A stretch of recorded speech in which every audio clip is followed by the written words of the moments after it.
Oh man, tonight was a really spectacular night.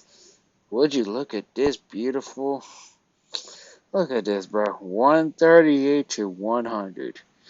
Everybody did great. I'll tell you that much. Everybody did great. Kawhi was just being Kawhi. He was just being a certified bucket. Paul George, man, he was lights out from the 3-point line. Like, first quarter, Kawhi was heating up. Reggie Jackson, I want to talk a bit about Reggie Jackson because his catch and shoot, he was heating. He just straight up heat.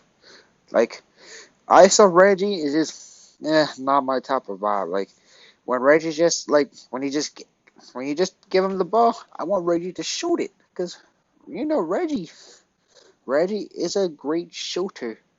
Like, when it comes to catching shooting. Luke Kennard, he kind of stepped up. Although, like, kind of garbage time. Luke Kennard just put up, like, somewhat empty numbers. But Luke Kennard was solid from shooting, too. He could shoot threes. He could, like, create his own, like, shot as well. Serge Ibaka was, like, not too loud, but he was still pretty good. Zubac, of course, he's not really getting as much minutes because Serge Ibaka was just there getting the minutes. Nick Batum, he was like not as loud as before, but it's all right because everybody heated up. Terrence Mann, he was like okay, team. But let's just talk a bit about the Kings. Like De'Aaron Fox, it doesn't seem that he really had a big night. Like because like the Clippers, keep in mind the Clippers did this without Patrick Beverly and Lou Williams. Two crucial pieces.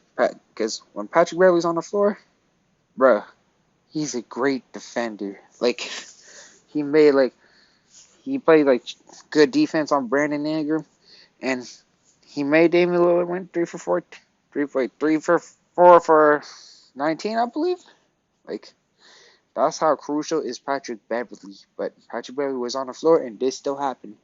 And one thing that I really loved was the ball movement. Like Ty Lue, like he's not the most perfect coach. Like I still prefer him to try to squeeze in the minutes for the young players. Like, but one thing that I'll definitely say, which is I'll say like in almost every video of me just doing a post game reaction, is that he stopped doing the 3-ball lineup.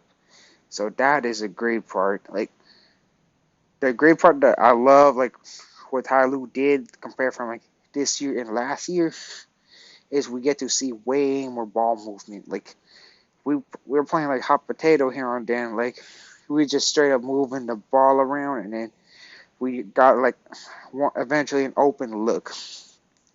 Marcus Morris was also man. I just love Marcus. Can we just give a little moment like to that Marcus Morris like he was willing to come off the bench. He was real dangerous when he comes off the bench.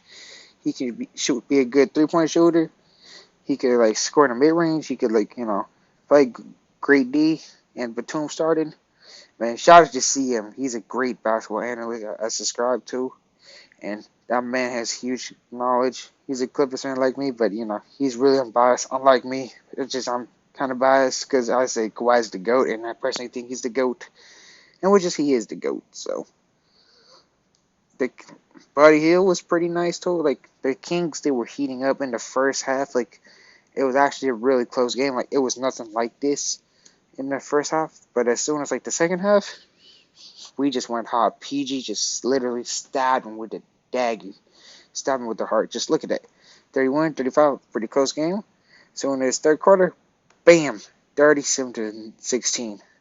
Fourth quarter, that's when everything was just beautiful. All right, everyone. To people listening to my videos and watching it, thank you so much. Please leave a thumbs up and comment. You could debate me if you want. Just try your best to keep it really civil. And great night, y'all.